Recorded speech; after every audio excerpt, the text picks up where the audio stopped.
Hey everyone, welcome to the Civil Arab. It's Amr Zahar. That's Amr Zar for white people. Zar like car, Amr like bomber. Jihad is just someone's name, Columbus got lost, fighting over the bill is cool, Arabs rule, and Jesus was a brown Palestinian who fought against European occupation and I'm his cousin. Well, Muslim, brown, African, Indian, pro-Palestine immigrant Zohran Mamdani is going to be the Democratic nominee for this year's November election for mayor of New York City. It's big news, a political earthquake, historic, and perhaps most strikingly, for the time being at least, Mr. Mamdani is still in the United States and has not been flown to El Salvador. Mamdani's message of affordability, equality, and progressivism resonated with hundreds of thousands of voters in New York City. And even more, he proved that a candidate who is deeply critical of Israel and Zionism can win a major party's nomination. That was the result of decades of advocacy by many of us across the country, normalizing justice for Palestinians in political discourse. And his campaign did it in a place that is probably the most pro-Israel city in America,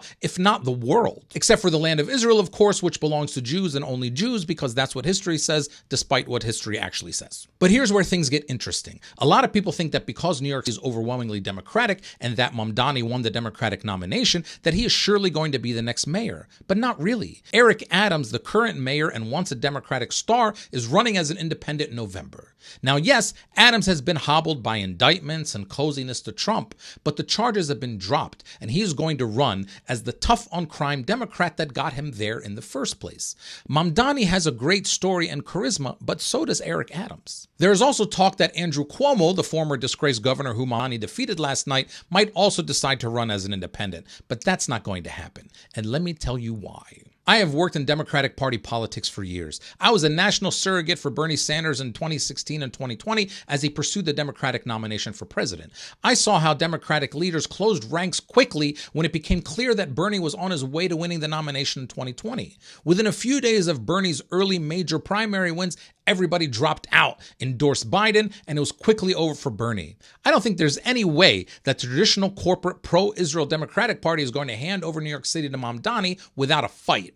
And it's not just a theory. This has happened before. In 2021, India Walton, a young progressive Democratic socialist, won the Democratic nomination for mayor of Buffalo, New York. She actually beat incumbent Mayor Byron Brown in that election. After she won, major Democratic figures endorsed her, including both establishment Democratic senators from New York, Chuck Schumer and Kirsten Gillibrand. But then corporate-friendly Democratic donors teamed up with like-minded Republican donors and supported a write-in campaign for Byron Brown. The rhetoric was rough. Walton faced racism and sexism from within her own party, the general public, and the media, and she was a black woman running against a black man. Well, in November 2021, Brown's write-in campaign soundly defeated India Walton by 20 points. A write-in campaign by 20 points. Well, Eric Adams doesn't have to run a write-in campaign. He's on the ballot. So things are not over for Mamdani. The road is long. But that's not really the story. The real story here is the future of the Democratic Party. Buffalo is not New York, with all my respect to the Bills Mafia. This win by Mamdani is a huge statement to the Democratic Party. Do they give in to what is clearly the future, or do they fight back against the progressive wing once again? If the Democratic Party lines up behind Mamdani full force, and more importantly, shoots down and condemns internal forces that want to back Eric Adams to beat Zohran, then the Democratic Party will grow, becoming a real force in elections to come. But if they try to do to Zohran Mamdani what they did to India Walton 4 years ago in Buffalo, it will be the end of the Democratic Party. There will be no comforting the millions of people energized by progressive movements over the years. The young progressive wing of the Democratic Party, which has grown and matured, which largely abandoned Biden-Harris year over Gaza, which is fervently pro-Palestinian, pro-Medicare for all, pro-affordability, anti-war, anti-racist, anti-Trump, they will finally leave forever. So, will Democrats let this Mamdani victory save the party or destroy it forever? My past experience tells me that they're probably going to fuck it up. Thanks for watching.